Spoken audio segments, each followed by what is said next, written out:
Deep within the Watchung Reservation, now known as the Feltville Historic District, there's a long, narrow road.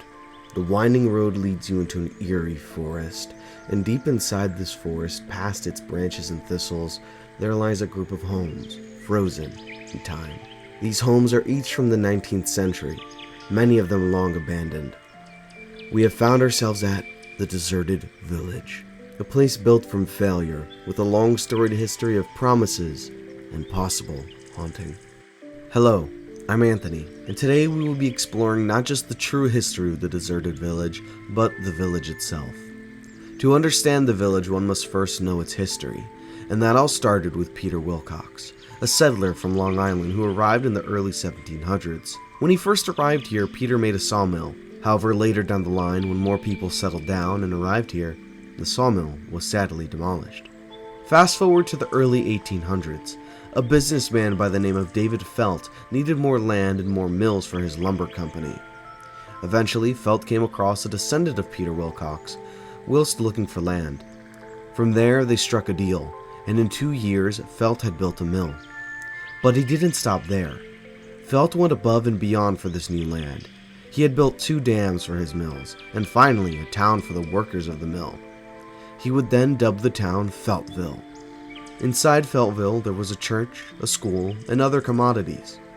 Felt would acquire the nickname King David, as he would require residents to go to the services in the church. By the middle of the 1800s, nearly 200 people lived within Feltville.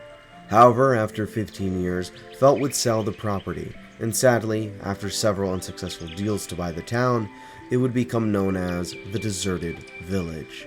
Years later, in the early 1880s, Feltville was purchased by one Warren Ackerman, who wanted to turn the deserted village into a summer resort called Glenside Park.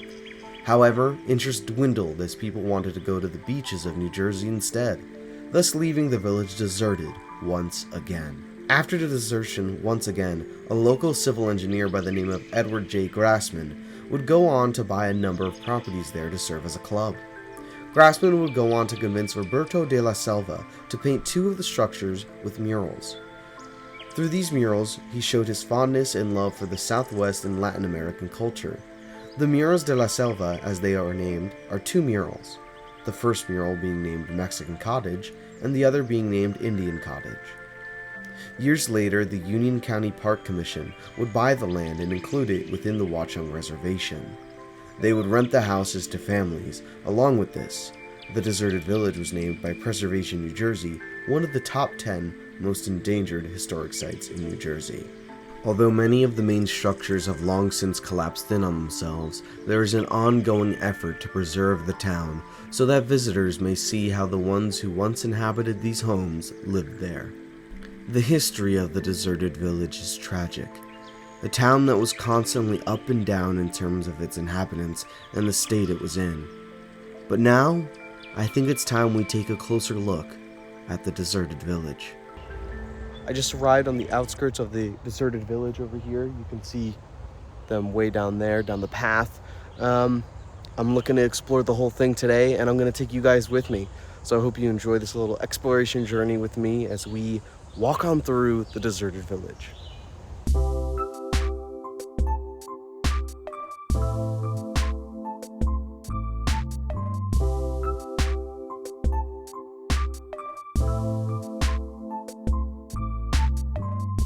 Now, some things I'm looking to do today and specifically see are, of course, all of the houses and amazing buildings I've described throughout my process of making this film for you all.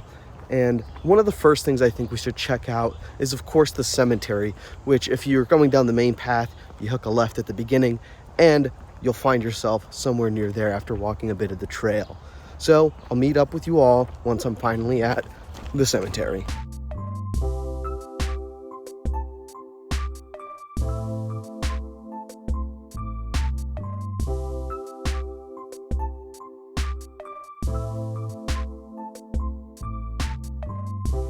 After walking for about 5 to 10 minutes down the beautiful trail, I found myself at the Wilcox and Badgley's family's cemetery. Now, this cemetery was mainly made for those 2 English families who first settled here in about 1736, and most of the tombstones, if not all, are commemorative tombstones to those families. The only one that is original is the John Wilcox tombstone, which is beautifully crafted and has just such detail inside of it, and you can tell that it has withstood the I guess the passage of time, as it was found near a like a tree, and it was uprooted, and they moved it to the small cemetery here. Not a lot to say about the small cemetery here, but it is very breathtaking and is well worth the small kind of offshoot hike as you're entering the deserted village. So let's continue onward, and hopefully we pass by the church or the school or any of the other kind of buildings that have the murals in them, and we'll really get into the meat and potatoes of it all. So I'll catch you guys when I get there.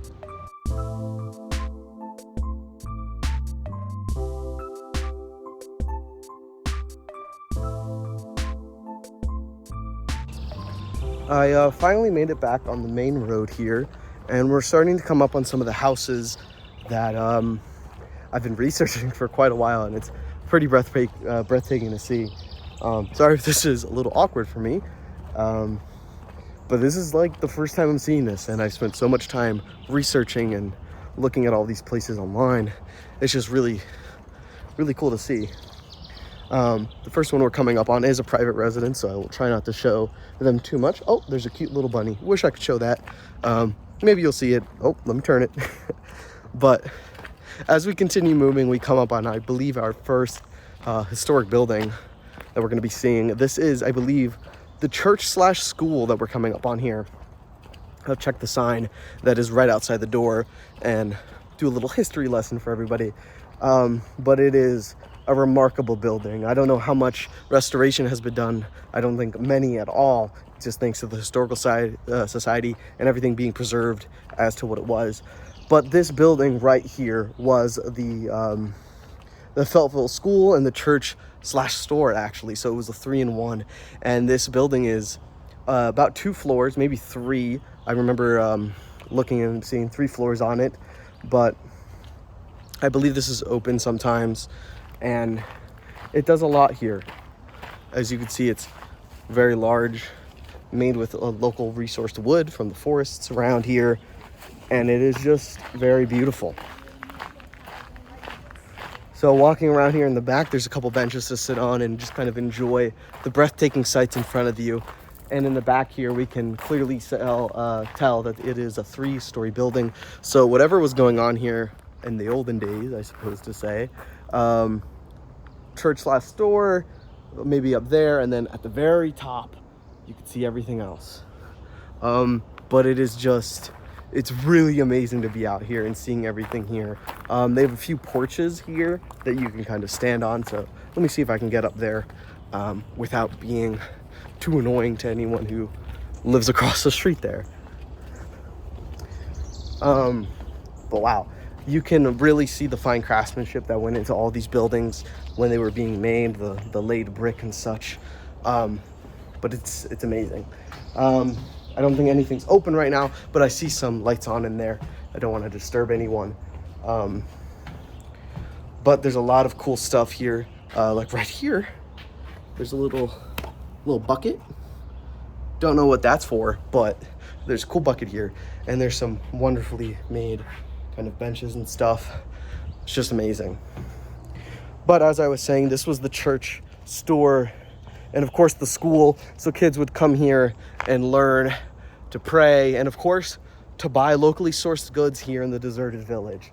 There's also a sign that says if you want to follow it, you can go to the cemetery, which we just saw.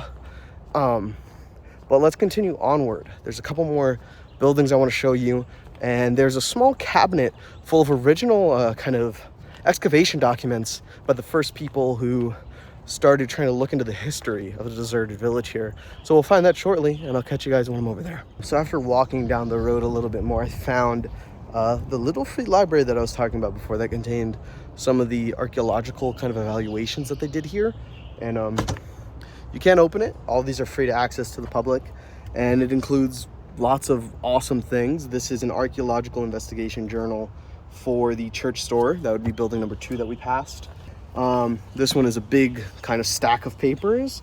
This is a reconnaissance file for kind of just everything that went through. Now these have countless pages of information that I can't possibly go through all right now, but it has like seismographs, all that stuff. I think that's what it's called, a seismograph. That might be for earthquakes.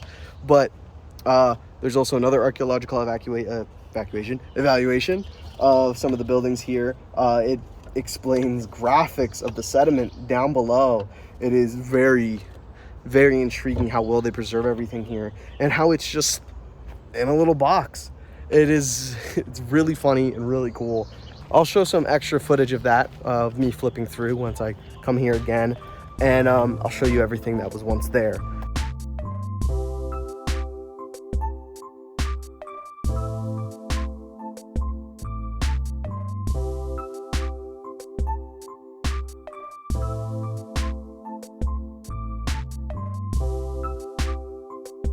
Well, finally found my way to some of the more, I guess, collapsed buildings. I'll come back to the ones in front of me in a bit, but I'm walking towards the ones in the back where I believe some of the paintings were stored back there, the murals. We're not allowed in these buildings since all of these are protected, but I'd love to get some close-up shots of them for you all and just to really admire them myself since I've never really seen them. We're coming up on the first building. Mind my swatting my face. There's a lot of bugs here. Yes, this is one of the first buildings. Okay, so right in this one in front of me is one of the murals. This one contains the, let me see here, I believe the Mexican cottage. Yes, it does. Okay, so in this building right here, it is yellow and red and beautiful. I don't know how restored this one is because some of these were a resort once upon a time ago. Feltville was a resort at one time. I can actually see a bit of the inside here, and it looks like they've kind of stripped everything and have put up kind of like fake, almost like walls to deter anyone from going in. It says no trespassing. I think I could at least stand up here and look around. Can't see any of the murals inside. It's just amazing to see all the hard work that goes into preserving everything that goes on here. But you could tell that these buildings are just beautiful. This one has been almost utterly destroyed, but whatever they're doing to preserve it is clearly working. Right here, we have another no trespassing sign, so I don't want to get any closer, but this building looks like it's almost completely collapsed.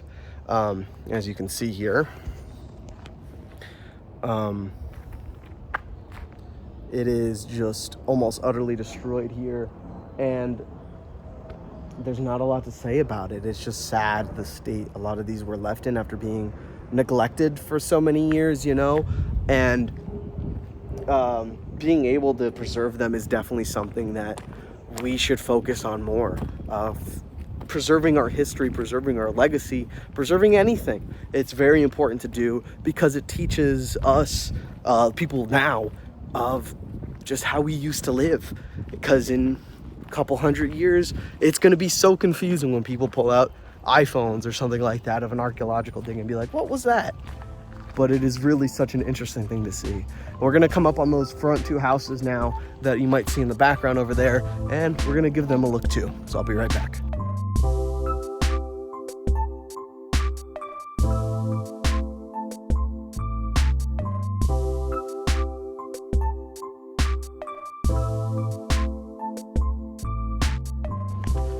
Walk down the road a bit more, and here we find one of the other buildings here. It is completely fenced off, the porch, and that is for good reason.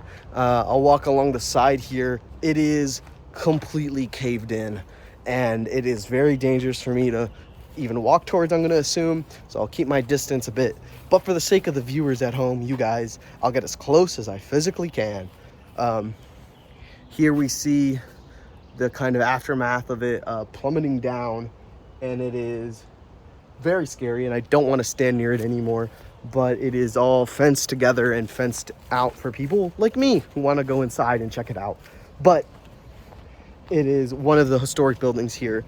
This was Glenside Park, apparently, and this is somewhere in the middle of the deserted village. And this was one of, I believe, the townhomes that housed many families. Upwards of, I believe, 5 families lived in these buildings. And it is very small, as you can see.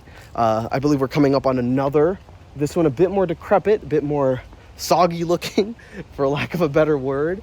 But here we are. Another one of those townhouse buildings. Just astounding. The porch is also caved in, actually, not as bad as the other one. That one is quite literally a sinkhole. This one is basically sinking into the ground. As you can see, it's slanted downwards, which is a really interesting sight. Moss kind of growing from the ceilings just from years of wear and tear. And it is just, it's astounding just to see how a building from so long ago can stand the test of time.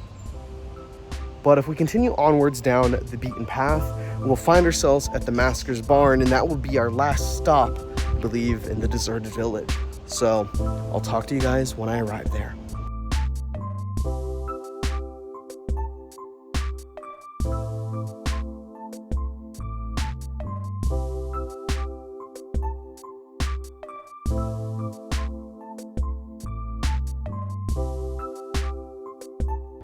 So as I was walking, I came upon 3 more small houses here, as you can see, and apparently these are Feltville's cozy cottages. These were small duplexes for families, almost dormitory-esque, all these buildings, as you can see.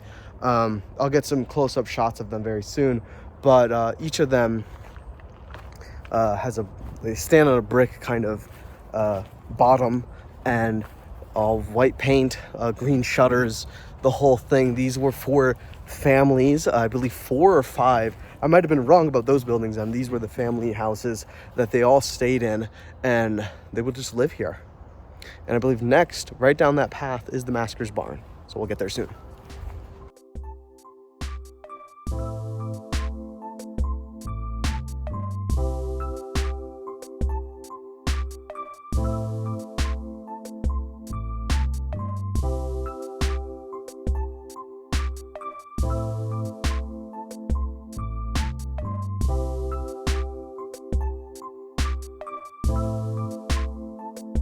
I just made it to the Masker's Barn. It's actually another day. I didn't get here in the same day. First time I got here, there was a wedding. So if you want to have your wedding here, you could do that. Pretty amazing. Very beautiful little spot. Very quaint. And what's the word I'm looking for? Spiritual, I guess you could say. It's a really nice time out here. Beautiful weather right now. But we're at the Masker's Barn. This barn was built in the early 1880s, I believe, around 1882, and it was a carriage house up until 1916. Then after that, it was built. It was actually bought by the Masker family, and from there, I believe in 2011, it was actually repurchased again after years of it being broken and just in disarray, and it was completely reconstructed here into what we have today. It is a beautiful piece of modern history, much like the rest of the village here. And the Masker's Barn in of itself is a very beautiful piece of history here. I can't see the inside. I'm going to assume it's beautiful. I can only hope to get some pictures that I'll show you guys right now if I find any. But there's also a pergola over there, very beautiful, where you can have your wedding reception. But just everything here at the deserted village is so beautiful. There's just so much stuff and so much history, rich history, that really goes into everything here, and everything deserves to be preserved here. It's a beautiful place, enigmatic at times, the history we have here, mysterious, as you could say. But overall, I would say stuff like this needs to be seen. So come on down to the deserted village and just enjoy the view. And if you don't, take in the history. There's still a lot of other hiking trails. It's a wonderful place that everyone should visit, and overall, I'd say it's worth the hike. But I've been Anthony Giglio. Thank you all for watching all the way to the end. Thank you all for watching all the way to the end, and from the bottom of my heart, I hope you have a very good day.